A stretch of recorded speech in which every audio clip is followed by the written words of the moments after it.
This one's even more complicated. I'll teach the beginning of the solo. Now, the way he does it is 17th fret of the E string, 13th fret, and then the 15th fret of the B string. And then he moves the 17th fret up to the 18th fret. Now, that is very hard to do. I am not skilled enough to do that, so I tap it. So tapping it, you're on the 10th fret of the E string, 13th fret, 17th fret. So basically, you're still doing, and instead of going down to the B string, you're over here on the E string.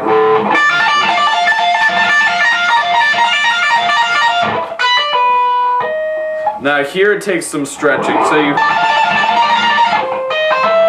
now here, 8th fret of the E string, 12th fret of the E string, and then 15th fret. Now here's where the stretch comes in. This next part, you keep your index finger where it was, and then you move your pinky up to the 13th fret, and you tap the 17th fret. 6th fret, 6th, 8th, 10th.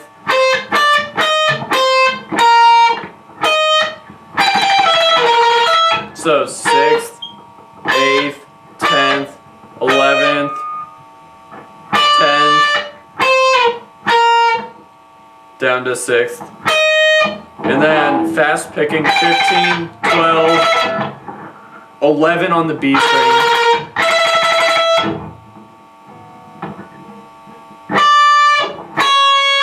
That would be 9th fret, 10th, 12th, 13th. And then in the studio, he goes back to 12, 10, 11. Now live, he gets a little crazier. So it's, which is, you're on the 20th fret, bend it up to a D.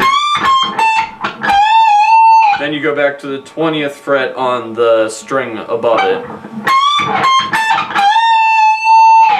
And then the next part of the solo. This is just a little trick where you tap with your middle finger and you have your index finger on the 9th fret.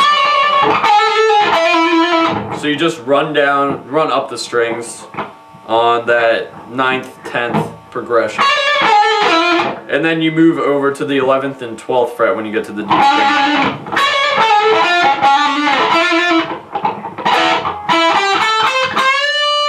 And then that's just a little, and that's 9th fret, 12th fret, 10th fret, 13th fret. This is G string, then to B string. Bend.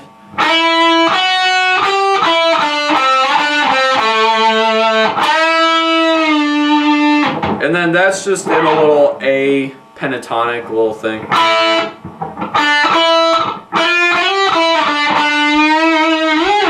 And then this next part, my hands are not big enough to play. It's 1st fret of the E string, 3rd fret, 5th fret, run up, run down the string, then 2nd fret, 3rd fret, 5th fret. Which is, I can't play it fast because I have small hands and I can't stretch 1 to 5. And then this next part is another one, that little ring finger, or middle finger, index finger tapping. 2nd fret, 3rd fret, B string. And then you can use your ring finger here. 3rd fret, 5th fret. 5th fret, 6th fret. 6th fret, 8th fret. 8th fret, 10th fret. 10th fret, 11th fret. 11th fret, 13th fret. 13th fret, 15th fret. And then that's out of the D pentatonic. You take the 13th fret of the B string. And then you keep your pinky on the 13th fret of the E string. And then you bend the 13th fret of the E string. And then this next part is another one of Randy Rhoads using all these different. And then this is a little progression up here on the 17th fret.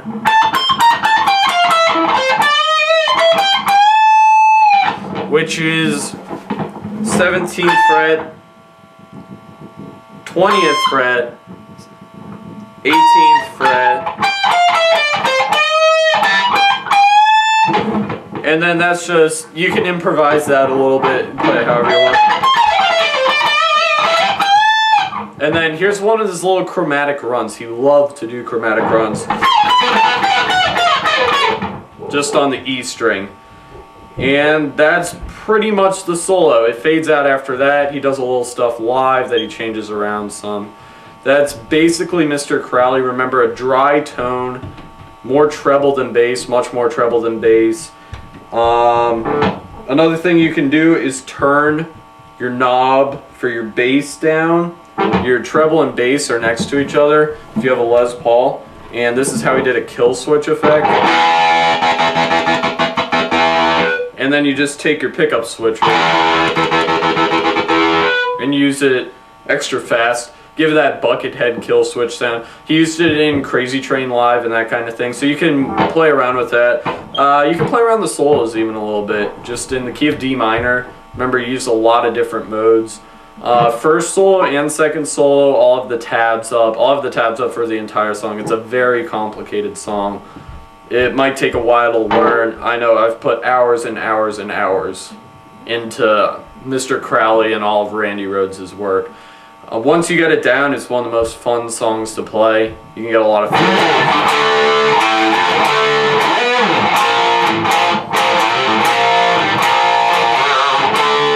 You just get a lot of feel for it once you get it down, and you can just mess around. You can add to the solos. Michelangelo Badio did that in his tribute to Randy. You start learning songs like that. It's just a great time learning the song. First, you got to get the basics down. Once you get that down, you'll have a lot of fun with this song.